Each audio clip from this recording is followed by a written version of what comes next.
Hello, Assalamualaikum. Get ready with me.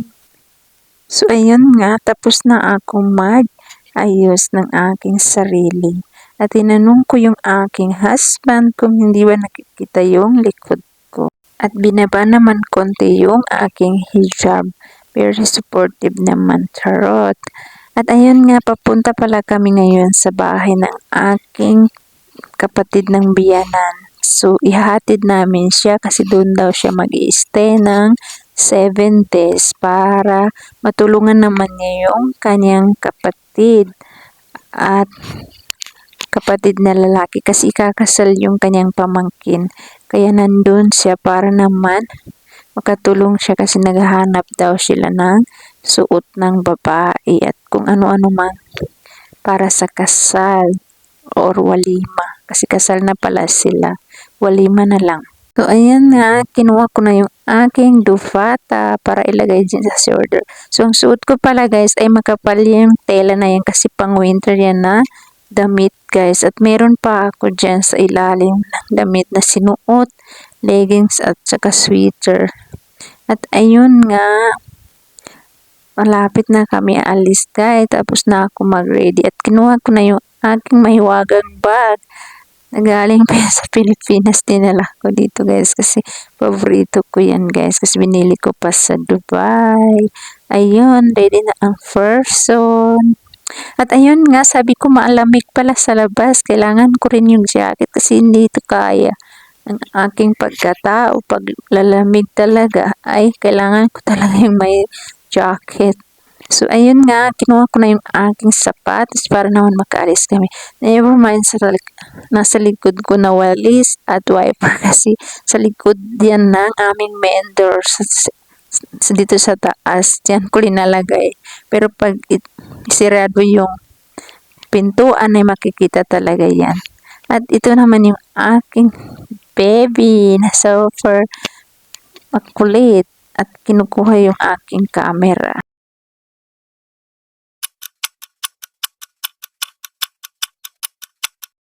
Pagkatapos ng ilang oras, ay pauwi na kami guys. So, naiwan na yung aking biyanan kasi doon daw siya mag-stay muna.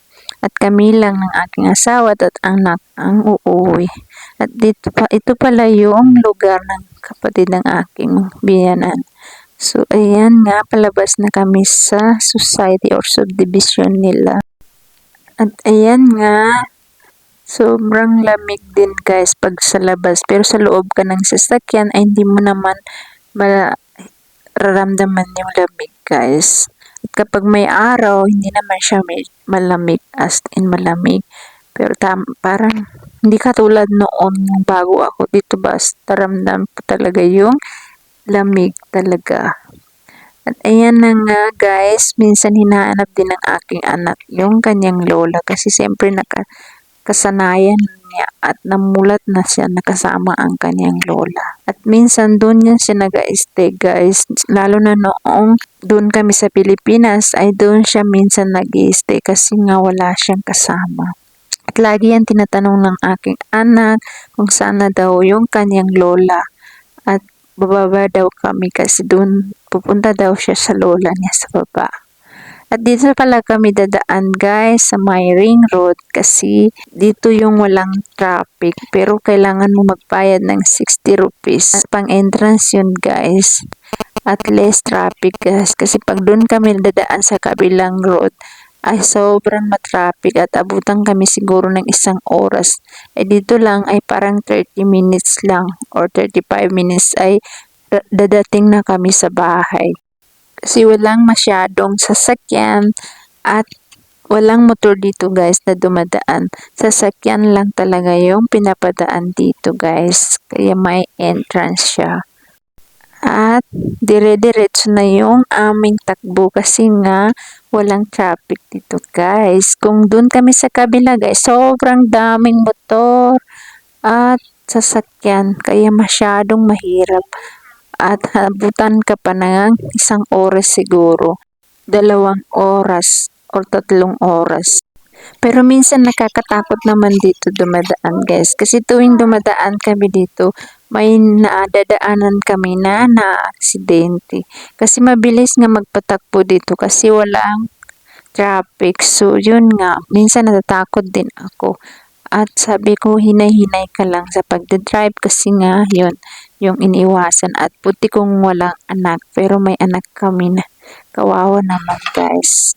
Ayan, pag dito ka dumadaan guys, ang dami mong makikita guys na magagandang tanawin, mga lugar, mga bahay, at mga farmhouse, at mga factory. Kasi dito daw guys, yung karamihan sa mga factory dito sa Lahore. At maraming klaseng factory ang dadaanan namin dito. At ayun nga, medyo malapit-lapit na rin kami at nasa kalagitnaan kami ng ring road. At ayun, nakita ko yung araw guys na papalubog na. Sabi ko, wow, ang ganda naman nito guys. At ayan yung daan guys. Sobrang ganda ng araw na papalubog na siya guys. So, di ko alam kung saan ba dito yung Pilipinas banda. Ayan, makikita niyo guys.